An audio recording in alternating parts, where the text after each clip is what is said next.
اعلیٰ حضرت بریلوی رحمۃ اللہ تعالیٰ نے لوگوں کی تربیت فرمائی اور آپ فتاوی رضویہ میں اس مضمون کو بیان کرتے ترمذی شریف کی وہ حدیث نقل کرتے ہیں۔ آپ فرماتے ہیں مسلمانوں اس حدیث کو یاد کر لو، اگر تم اسے یاد کرو گے تو مضبوط ہو جاؤ گے۔ حدیث کیا ہے؟ نبی کریم صلی اللہ علیہ وسلم نے فرمایا اگر سارے انسان مل کے بھی تیرا برا کرنا چاہیں تو جب تک رب کی مشیت نہ ہو وہ تیرا برا کر نہیں سکتے۔ اور حضور صلی اللہ علیہ وسلم نے فرمایا اگر سارے انسان مل کے تیرا بھلا کرنا چاہیں تو جب تک رب کی رضا نہ ہو تیرا بھلا ہو نہیں سکتا۔ تو اعلیٰ حضرت فرماتے ہیں اس چیز کو ذہن میں بٹھاؤ، مسلمانوں اپنا رجوع اپنے رب رسول کی طرف مضبوط کرو۔ یہ کیا بات ہو گئی کہ میں اس سے بھی ڈر رہا ہوں، میں اس سے بھی ڈر رہا ہوں، وہ بھی میرے پیچھے لگ گیا۔ فاضل بریلوی رحمۃ اللہ علیہ ان چیزوں سے منع فرماتے تھے۔ وہ کہتے تھے یہ توہمات ہیں، اوہام پرستی ہے، ہمیں ان چیزوں سے ہمیشہ بچنا ہے، اپنی آنے والی نسلوں کو بچانا ہے۔ اور فرمایا کرتے تھے رب کی رضا پہ جو راضی رہتا ہے اللہ اسے سکون والی زندگی عطا فرماتا ہے۔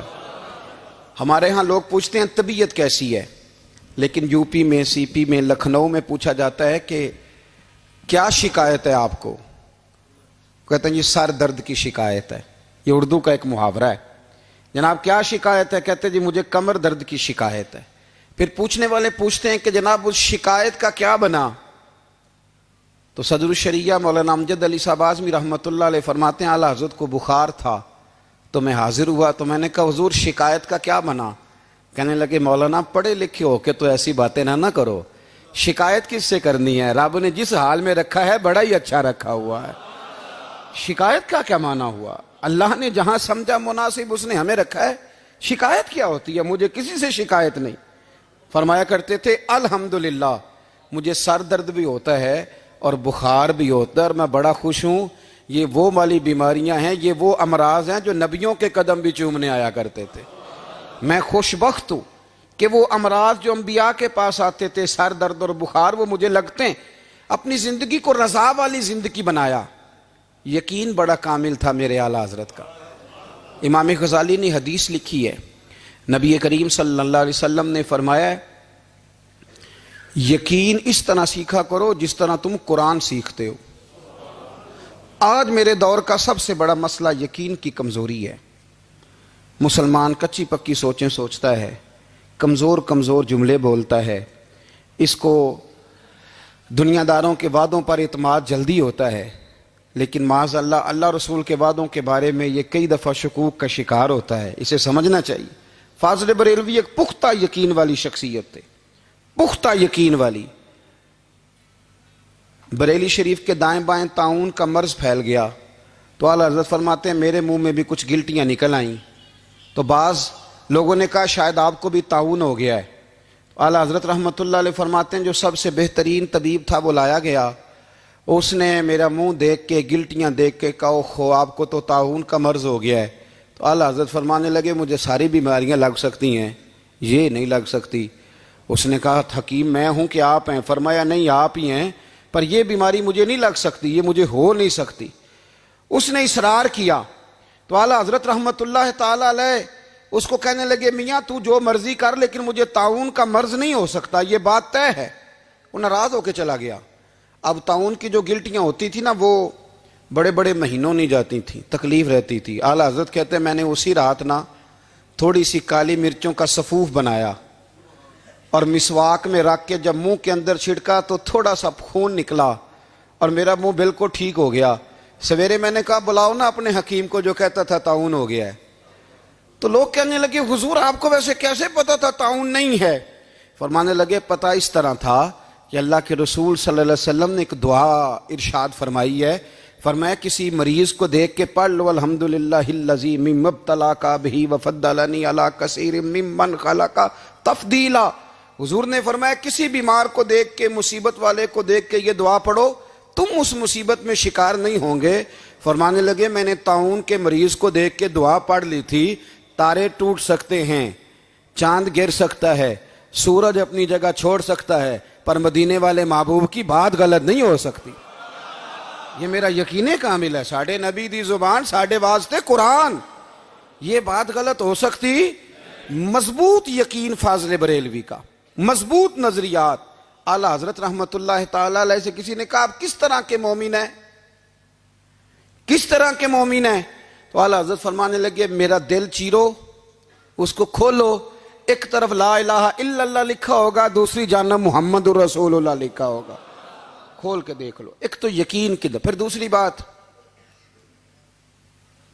خشک لوگوں کو زندگی گزارنے کا مزہ کوئی نہیں آتا. زندگی گزارنے کا مزہ اسے ہی آتا ہے جسے کسی سے پیار ہو جاتا ہے.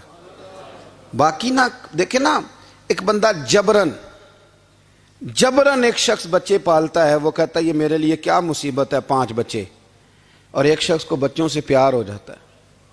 وہ جوان بھی ہے, خوبصورت بھی ہے, پر عید پہ کپڑے نہیں خریدتا. بیوی سے کہتا ہے میں پرانی پہن لوں گا پر بچوں کو نہیں لے دے. اور بھائی تیری خواہشیں مر گئی ہیں, تیری خوبصورتیوں کی طرف جانے کی آرزویں ختم ہو گئی, تو کہنے لگا سارا کچھ ہے پر بچوں سے پیار جو ہو گیا ہے. اعلیٰ حضرت رحمت اللہ علیہ بہت بڑے فلسفی تھے, منطقی تھے, بہت بڑے سائنسدان تھے. یہاں بڑا سنجیدہ اجتماع ہے, میں بڑی خاص بات کرنے لگا ہوں. سارے سائنسدان کہتے ہیں زمین گھومتی ہے. اعلیٰ حضرت نے اتنی موٹی کتاب لکھی ہے زمین ساکن ہے. فرماتے تھے ہم جیسے مرضی سائنسدان کہیں گے آپ نے دلائل دی ہیں. آپ فرماتے ہیں جب نبی کریم علیہ السلام کی حدیث مسلم شریف میں موجود ہے کہ جب اللہ نے زمین کو پیدا کیا زمین کانپنے لگی تو اللہ نے پہاڑوں کو میخیں بنا کے قلعے بنا کے اندر لگا دیا تو زمین ٹھہر گئی. فرمانے لگے جب مصطفیٰ کریم نے کہہ دیا ٹھہر گئی ہے تو سارے سائنسدان بھی کہیں تو ہم ماننے کو تیار نہیں کہ گھومتی ہے. انہوں نے دلائل دیے. وہ ہمیں نہ روز کہہ دیتا ہے ڈاکٹر آپ کی طبیعت خراب ہے, کھانسی ہے, گھر میں کسی اور کو تو نہیں؟ ہاں جی ہے جی. وہ کہتا اسی کی وجہ سے ہو گئی ہے. او خدا کے بندے, نبی کریم علیہ السلام نے فرمایا بیماری متعدی نہیں ہوتی, ایک سے دوسرے کو نہیں لگتی. اور بڑے سادے انداز میں مسلم کی حدیث ہے, ایک صحابی نے کہا یا رسول اللہ میرے اونٹ کو اس اونٹ سے خارش پڑ گئی ہے. تو اللہ کے رسول فرمانے لگے تیرے اونٹ کو تو اس سے پڑی ہے, تو اس کو کہاں سے پڑی تھی؟ کہنے لگا جی وہ تو قدرتی معاملہ ہے. تو حضور فرمانے لگے یہ بھی قدرتی معاملہ ہے. اب ہمیں جو مرضی, اعلیٰ حضرت کے زمانے میں لوگوں نے کہا کشش ثقل ہے, زمین اپنی طرف چیزوں کو کھینچتی ہے. دلیل کیا ہے؟ وہ کہنے لگے جی سیب گرتا ہے تو زمین پہ, آم گرتا ہے درخت سے تو زمین پہ, امرود گرتا ہے تو, انار گرتا ہے تو زمین میں کشش ہے, کھینچ لیتی ہے. اعلیٰ حضرت فرمانے لگے شاباش, سائنسدان جو کہیں گے ہم مانیں گے. فرمانے لگے زمین نے آدھا کلو کا سیب کھینچ لیا ہے, 1.5 پاؤ کا انار کھینچ لیا ہے, پر ہم نے غبارے میں 1.5 چھٹانگ ہوا بھر دیا, وہ تو زمین سے کھینچا نہیں گیا.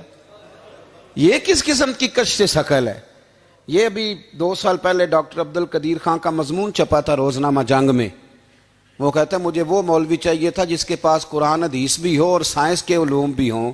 کہتا میں نے زمانے کے دروازے کھٹکھٹائے, پھر میں پہنچا بریلی کے امام کے پاس, اور کہتا ہے وہاں جا کے میں ٹھہر گیا ہوں, اس لیے کہ مجھے قرآن و سنت کا نور بھی ملا ہے اور مجھے سائنس کے رموز بھی ملے ہیں.